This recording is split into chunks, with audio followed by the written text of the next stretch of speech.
Well, hi everyone, it's Jane at Velocity Vet 08, and I'm going to kind of put this down just a bit now that I'm doing a finished video, get a better angle.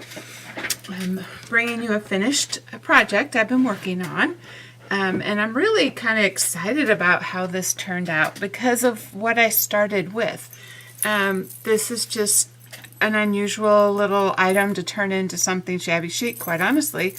I took a bunch of little 2-inch square shadow boxes from Saw's store. In fact, I used 12 of them, and they're, another item in her store that's a very inexpensive item. I mean, a package of 4 I think is $2.29, so they're not bad at all. And they're just basically 2-inch cubes that are open on one side, and they take just seconds to put together. There's nothing to them at all. Just like everything else with saws, they just snap together real simply and use a little glue, and you have your box made. I was trying to think of a different way to use them. I think a lot of people who looked at them thought, gosh, I'd have to have all kinds of little things to put inside, or I don't want to spend that much time making little scenes in each little box, that sort of thing. And there's people who love doing that, and there's people who don't. But these are for everybody, these boxes are. And that's what I wanted to show on here, because you can do, what I did was I just flipped them around. And you can arrange these in the arrangement of a Christmas tree, flipped around like this, and do a beautiful Christmas tree, put ornaments on it, wrap garland around it, put a star on it, make the bottom look like, like the trunk in maybe in a bucket thing of water, or however you want to do it. But you could make an awesome Christmas tree just by rearranging these in different ways. I arranged mine kind of unique, but here's the back side so you can see what it looks like. It's just a bunch of boxes. And as you can see, mine are not all level. So what I did when I was stacking mine was I put some of them, as I was stacking away, I don't know if you can see this, some of them I moved back further, some I moved out, some I moved back further, and then I just stacked them randomly going on up, and so it gave me different types of tiers to work with that weren't necessarily just straight and lined up. I wanted it to have kind of a unique feel to it, something a little bit different, something that would make you look at it twice rather than just like, oh, it's just flat. So that was what I did, and I love the way that turned out. And it's going to hang on the wall. And so when you see it from the side hanging on the wall, I made sure and I papered along here as well so that, you would see you would always see pretty paper. So did that on both sides, and I used the Ladies Diary paper, and this whole project took really less than 2 full 12 by 12 sheets, so it wasn't very paper consuming.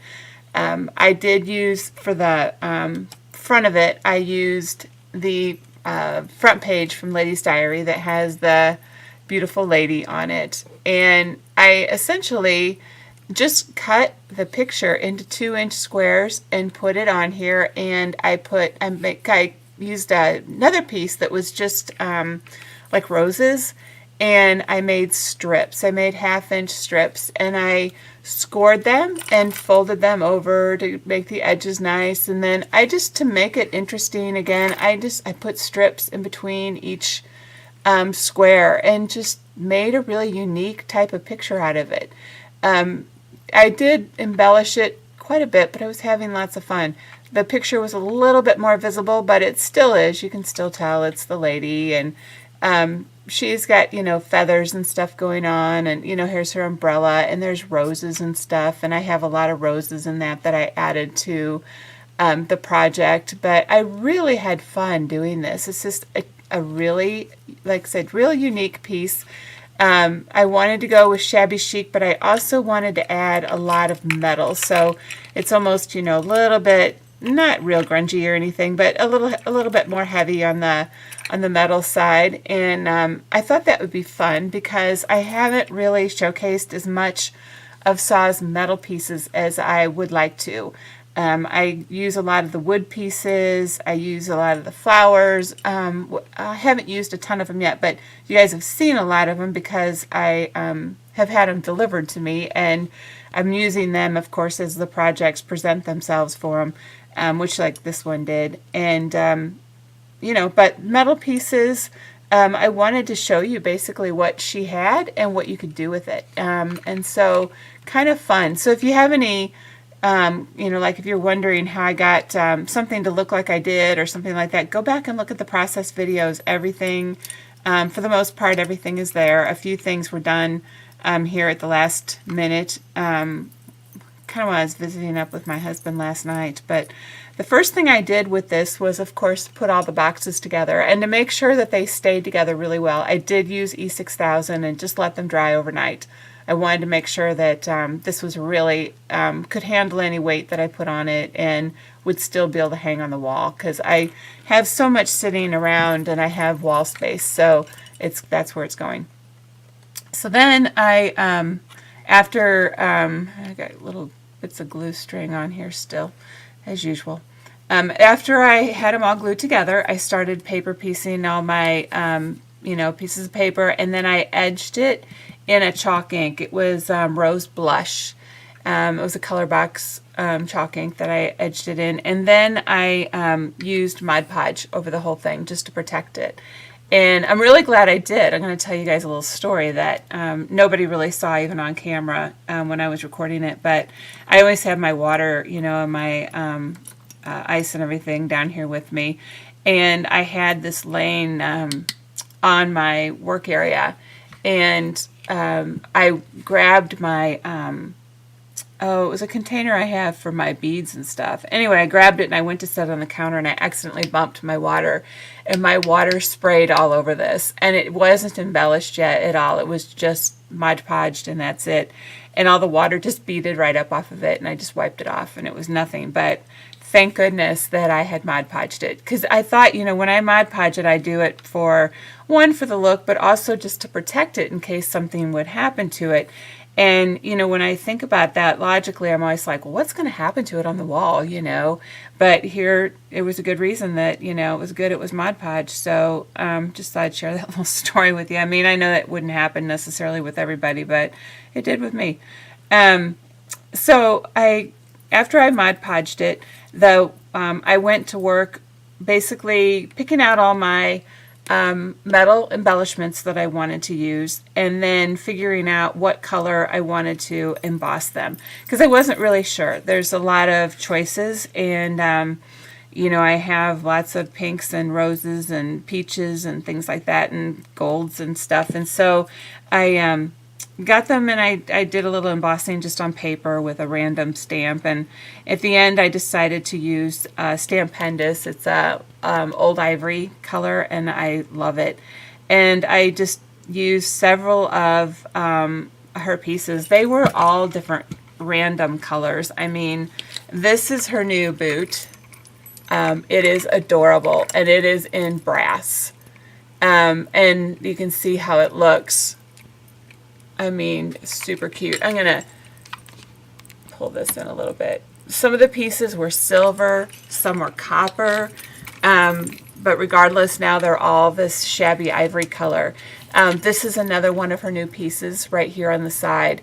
And the way that this one works is this piece right here that's the loop, actually it goes inside this circle and actually is a big brad. And so I'm going to show you what it looks like on the other side.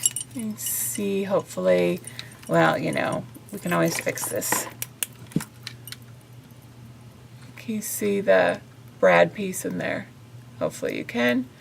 My husband just drilled a little hole for me, and we just stuck that in there. So, you know, it worked out really good, and I could hang my charm on it. And she also has a key set that she sells, and it has 13 keys in it. It's really a good bargain too. I don't remember the price off the top of my head, but it's real reasonable, and I think it's $2.99. And you get 13 different keys of all different sizes and shapes, and they are so darling. And if you go looking for these items in her store, like the keys, the boot, pretty much any of these metal items, you're going to find them under the heading of charms.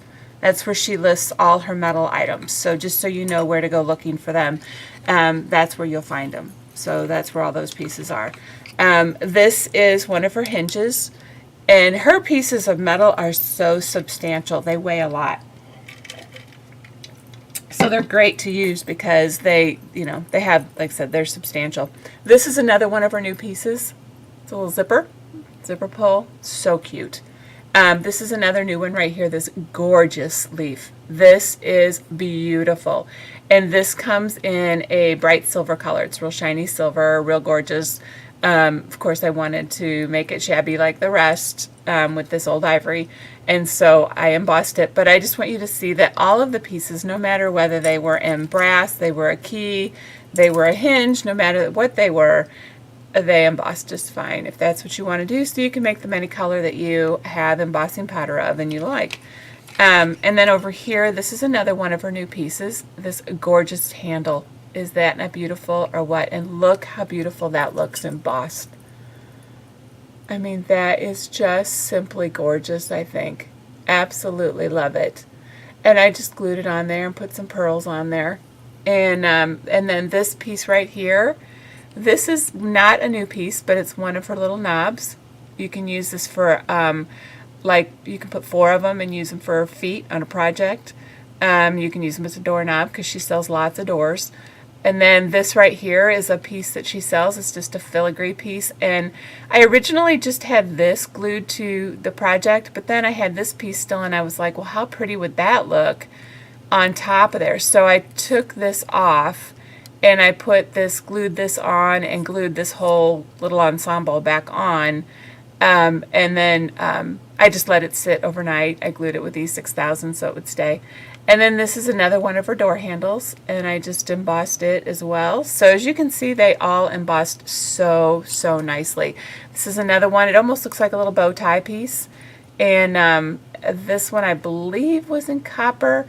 And again, you can't tell what was what color because they all just embossed perfectly. So I used a ton of them, and all of them worked so well. Now this was my own in my stash, this bezel and cameo, but I just thought it looked so lovely. Oh, and here's one more piece from her collection, from Saw's collection, and this is just a really cool little handle. And I just put some real old vintage pearls. All the pearls you see are just old vintage pearls that I've gotten garage sailing or estate sailing. And this piece I just thought looked really lovely. I can't get any closer, but I thought it looked really lovely after embossing it. So I was really thrilled with how that all turned out. I mean, just absolutely thrilled. And then I decided that I was going to make a flower. Now let me tell you guys, fortunately I can laugh at myself on this because this flower, I love, love, love the way it turned out. But I did a video that is going to make you guys laugh. Whatever you do, don't follow my tutorial, or my, not my tutorial, but my example of making a flower, because I clearly don't know anything about making them. In my mind, it made sense to me that if I made these little pointy squares, and I figured out in my mind how to make little pointy squares, that if I did that, and then I took muslin and I made it pointy too, and I did a running stitch and sewed it, and every once in a while sewed on a piece of lace or a piece of tulle that had already been folded into pointy squares, and then I, you know, pull them as a running stitch, that I would have them sporadically in a circle, and then I could layer it, and I would end up with this. Well, it kind of worked, but not really. It's a lot easier thought up in your mind, at least my mind, than it was to do it. I did it, and I didn't want to throw it away. I wasn't going to do that. But I ended up having just to add all my leftover pieces to the top, and I ended up having to fill it with other muslin squares just to get it to kind of balance out a little bit. I said I love the way it turned out. I'm really pleased with it, but it's not, and I've just fluffed it and, you know, made the little strings come loose and stuff like that, but I'm going to have to think up a different way. I know I said more, it worked out much better in my thoughts than it did when I did it in reality. But I do like the end result, and so I did use it. And I put a real soft, kind of like a chenille type trim around here. And I just wrapped it around, kind of like you would baker's twine. And I wrapped it through this handle and just left a couple pieces to dangle of it. And it's just kind of here on both sides. And I just like it. It's kind of a real, whimsical kind of look about it.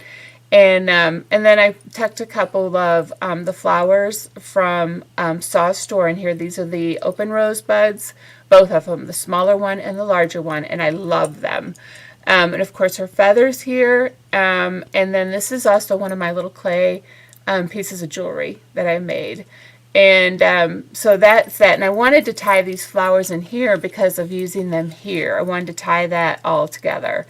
And I love the way that turned out. So I put one here, and some of them are a little redder than others. Some are more peach and some are red tone. So there's, all different colors. And if you go out to her store, they are still 40% off.